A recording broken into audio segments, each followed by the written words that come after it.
Welcome to another video.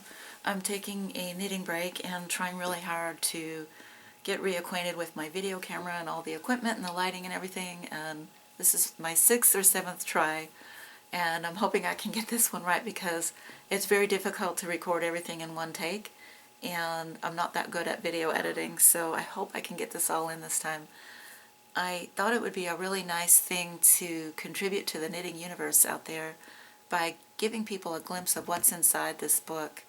I became very attracted to Latvian mittens about 10 years ago when Schoolhouse Press came out with this book, and it was something that I had never seen before, and I was just starting to feel really confident with my colorwork knitting, and I thought, well, it couldn't be that big of a deal. We could do mittens now, and it turned out that it was quite the big deal trying to figure out how to do them. To make a long story short, and I never felt that there was enough instruction in this book to help me understand how to knit mittens. And I made the assumption that this book would surely be including all-inclusive instructions, and it does not. It's really a reference book with a lot of charted designs but no instructions. So I just wanted to say real quick before I get further into this book that there is an excellent knitting book for teaching you how to knit colorwork mittens, and I found this one to be it. So what I did was I decided to teach myself how to do mittens with this book, and I acquired the knowledge to understand how to interpret the charts and do an entire mitten with the excellent instructions in a book that offered that to me. And then once I felt that I understood how to decrease for the thumb and, how to increase for the thumb and how to interpret a charted design from a book with really good instruction, if you have a resource like this, then other books that don't have the instruction make more sense, because at that point you're just sort of looking at the charted designs and then understanding how to move forward on your own. So to make a long story short, this book is fabulous and amazing, and if you are able to get a copy, I still recommend it if you're interested in Latvian mittens. There are charted designs in here that you cannot find in the other book, this newer book, thicker book. And I'll show you quickly the differences between the two books. With this book, you get the charted designs, but they're not charted out so that you can see the complete chart for making the entire mitten. You are getting the pattern repeat. And so there's a lot more planning involved, and that's a lot more time consuming. But with this book, all of the charting has been completed for you, so it really cuts down on the planning time. The thumb portion of the mitten is not included in these charts, but it is nice that you see all the decreases figured out for you in this fully charted out design. One of the other differences between the two books is I actually found the charted designs in this book to be more beautiful. There was more designs in here that I think some people might feel are some masculine, some feminine. Some are very geometric. Some have some things to me that look like flowers in here. So I just thought overall, after looking at both books, I loved the charted designs in this book much more.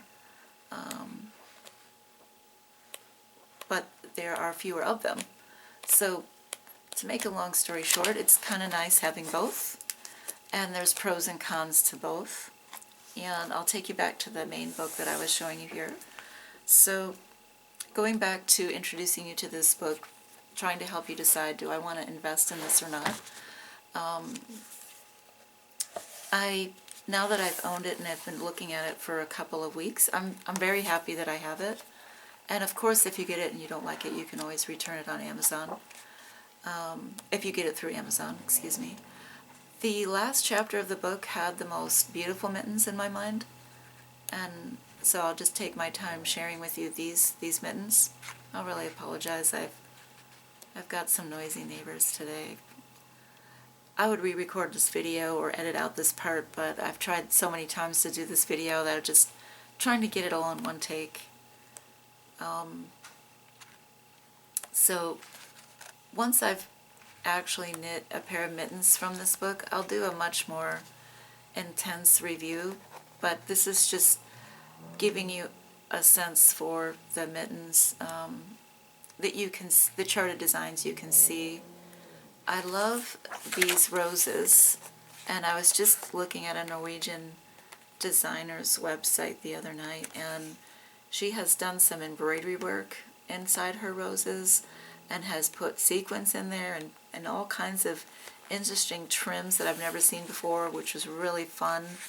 And her work tends to be like gray and black and white with hot pink and hot green, and once you start getting all these influences, it opens up your mind to all the possibilities. These mittens don't have to be done in red and black. These are just the traditional colors that they were knit with. Back in the day when they were originally done, when people didn't have access to all those dyes, they either used the natural color of the wool or dye colors that were easily available at that time, which were probably natural, not industrial colors. So plant-based dyes and whatnot.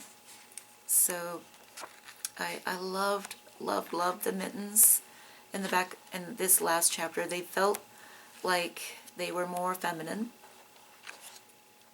and this was the part of the book that made me feel very excited that I decided to get this book and to keep it on my bookshelf and to look forward to using it in the future.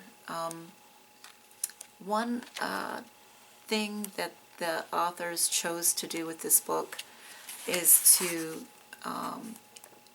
use the colors from the yarn colors they chose in the chart. So if you choose different colors, you could Xerox this off in black and white and just hopefully interpret dark light for your version of your mittens, because most of these are done in just 2 colors throughout the entire mitten.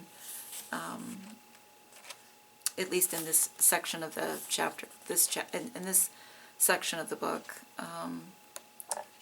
So isn't that cool? I was very inspired to do some of these mittens. So in the back of this book, there are some thumb charts, and all of these mittens are based on the idea, the method of creating mittens where you have an afterthought mitten. So you're just knitting some waste yarn onto over 12 stitches and then picking up those stitches later and creating your thumb, which is very similar to fingerless mittens patterns from the Shetland Islands, if you've ever worked on one of those. And then back here there's a little bit of symbolism behind the meaning behind some of the motifs in the patterns. There's just a couple of pages here, so it is not extensive. So if I'll point a few out for you. For example, this they're referring to as the symbol of life. And just a few interpretations. Here's different ways in which a star has been interpreted in their patterns. Right here. This is almost my favorite star motif. I love that. These flowers here, they're calling this the Tree of Sun. This is, they're calling these stylized plants and ornaments. And the neat thing about this is if you want to use this in your own charted design, you have it all charted out here. So if you aren't used to learning how to chart out your own flowers, this is a good starting point, because I've never done that and I'm hoping to do that one day. So basically you're just getting a lot of charted designs. And the nice thing about this is that you can see the charted out mitten, and then you can see what it looks like as a finished mitten. But there's no information on size or gauge, what kind of yarn or needles to use, and that's all up to you. So that's a bit of a downside to this pattern book if you haven't acquired the skills to figure out how to make those calculations. So in that regard, it requires more advanced skills, but in terms of just knitting these, there's nothing more complicated about knitting across a row like this compared to a hat or a headband or a scarf. The only skill set that you really need is to determine where you're going to put your afterthought thumb stitches and learning how to decrease. You don't have to learn how to decrease in pattern because the pattern has already been worked out for you there, which is really nice. So what I mean by that, in case that terminology is a little unfamiliar to you, so here in this book there's about 3 or 4 mittens that have been fully charted out for you, which is fantastic. And so here's another one. But most of the patterns in this book are sort of like this, where you get the pattern repeat, but it's not fully developed into a fully charted design for the full mitten. Here's another one where, excuse me, you get the cuff and the body of the mitten, and everything has been worked out for you for the repeat, and it's been centered, but you don't get the decreases up to the top of the mitten. And that's something you have to spend a lot of time with planning, and you learn a lot when you invest a lot of time in doing that, but not everybody has the time to be able to sit down and do something like that. So in that regard, this book here gives you the fully charted out design. The only thing that's missing is the thumb. So if you wanted to create a charted design for the thumb for these mittens, you'd have to do that yourself. The pattern repeat for the thumbs for some of these mittens is in the back of the book, but there's only a few pages. So here's some thumb charts here, but they are not showing you the decreases that you would want to use for fully developing a thumb. So in that regard, again, this book requires some more time with planning and some technical skills. Going back to this book here, there's some charted designs. Like, this is probably my most favorite, and it makes me feel very appreciative that I have both books now. And the nice thing about these charted designs is that you don't necessarily have to just use them in mittens. They can be borrowed from and put on knitting graph paper and developed into designs for hats and scarves and sweaters if you really fall in love with the design. So that's one nice benefit of this book, is it's sort of like a just kind of adding to all the other charted designs that you may have been collecting over the years. This one I would like to say is a really good one.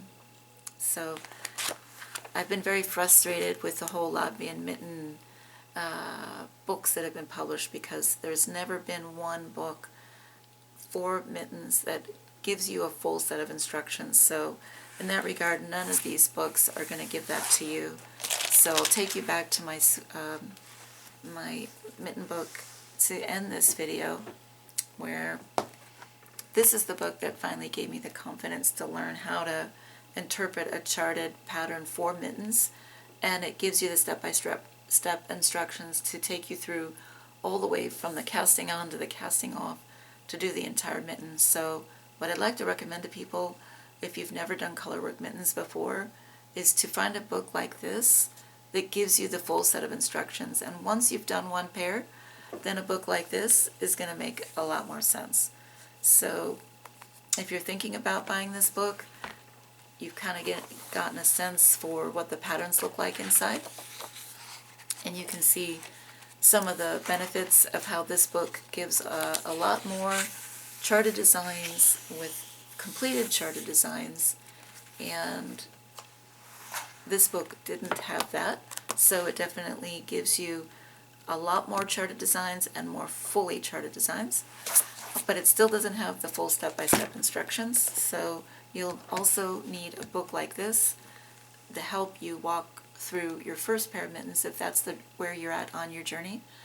And the other thing I wanted to mention is that there are some YouTube videos now out in English. So if you type on Selbu mittens in YouTube, in the search bar, you'll be able to find some tutorials in English now, which is fantastic. I didn't know that when I knit my first pair of mittens. this winter from this book, but that is fantastic to know. I just discovered that the other day. And if you can get your hands on this book, I wouldn't want anyone to pay a fortune for it if it's going for hundreds of dollars on eBay. I'm sure there are other mitten patterns in print that you can find.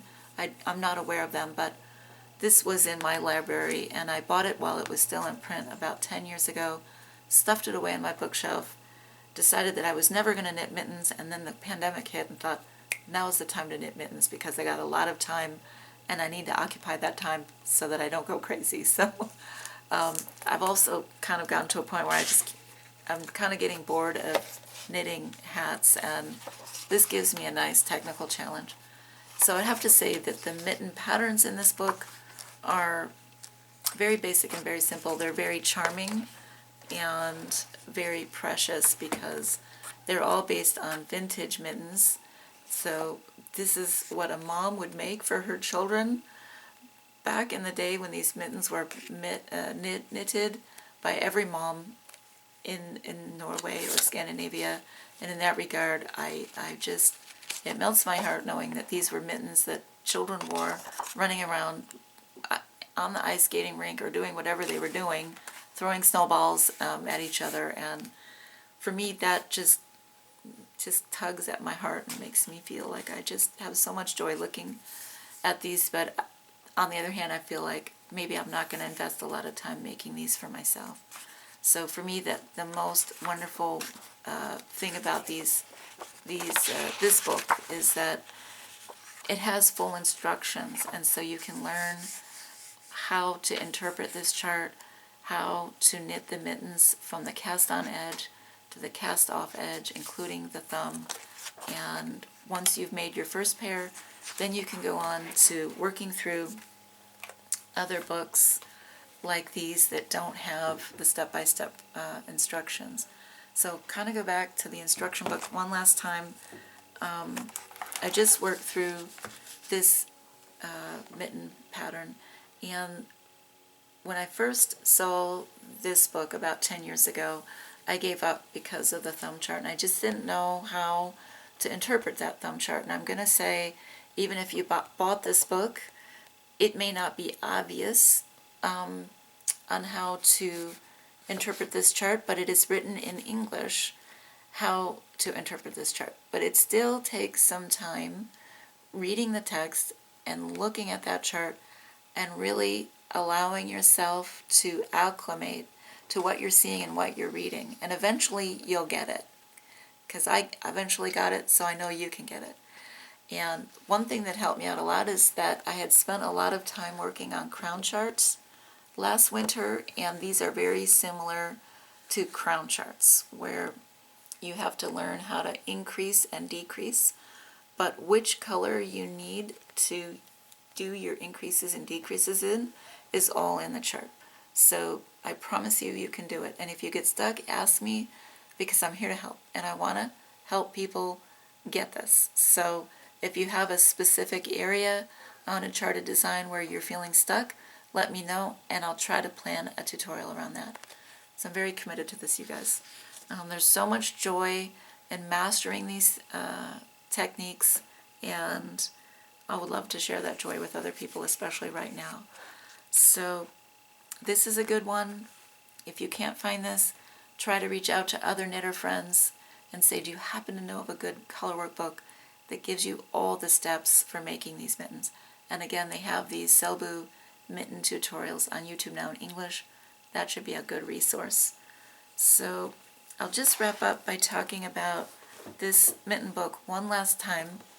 I walked you through the back of the book with the last chapter, which I thought had the most exciting designs, but I'll quickly flip through the other chapters, and I want to give you a sense for what the rest of the book is, because not all the chapters have designs that are this, in my mind, this pretty.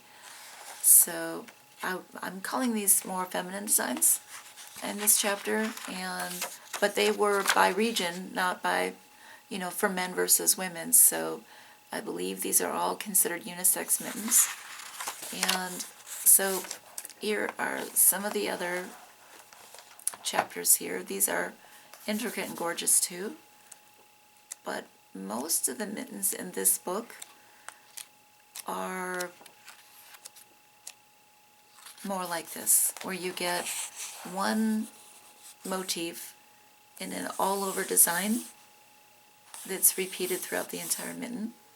And this is one of the more beautiful examples of what I just mentioned, but there are others that are a lot more simple and a lot less complex and a lot less colorful. So as you can see, about this section of the book here, there's more complexity, and more drama, a lot of excitement. And this section of the book, the patterns tend to be more plain. So just try to thumb through so you can see. I have little girls outside that are just running around because they've been good, just as good as gold all day, every day, having to go to school from home. They're having a bit of a tough time, so they're getting all their energy out right now, and their mom and dad can sleep really good tonight. So I apologize if you hear two little girls giggling in the background. There are some historical photos of people dressed in period clothing, so you can kind of get a sense for how people would dress back in the day when these mittens were commonly knit. Kind of see that? So quickly thumb through the rest of this book. And so I would imagine these were more practical mittens that you could knit faster, and I would imagine some of these patterns could be easily memorized. So if you needed to knit a lot, that pattern would be very useful. And when it came down to keeping your family warm and you're rushed for time, I imagine mittens like that would be very useful to memorize. So they get a lot less intricate and a lot less complex as you move to the front of the book. So some more simple, plain, all over repeating designs through about 2/3 of the book. And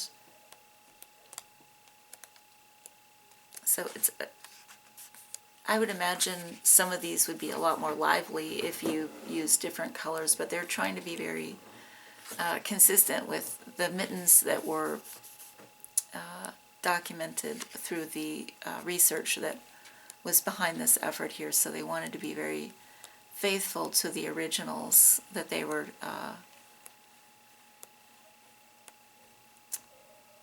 putting into this collection here. So this was for their country and for their national pride, and this is for historical purposes. And then they were super, I'm super grateful to the people behind the project team with this book, that this was published in English.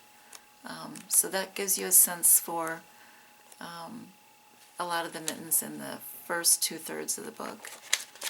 So I hope you've enjoyed my tour through Latvian knitting, Latvian mitten knitting, and I'll just end for now and say thank you so much for joining me today. I needed a knitting break, and hopefully if you're on one of your breaks or you're knitting along and viewing this, I hope you were able to gain something from seeing inside this book and helping you make some choices about whether this is a book you want to acquire for your own library or not. And I will sign off for now, and I'm looking forward to getting better at video editing skills, acquiring a good setup for making these videos, better lighting, maybe figure out how to incorporate some nice mood music, and making this a really enjoyable viewing experience for people. So anyways, thank you so much for watching this morning. I hope you're having a fantastic weekend, or weekday if you see this on a weekday. And I hope to come up with some new ideas for some fun and exciting videos for colorwork mittens and hats, and maybe even sweaters one day. So thanks again, and I'll see you guys next time. Bye for now.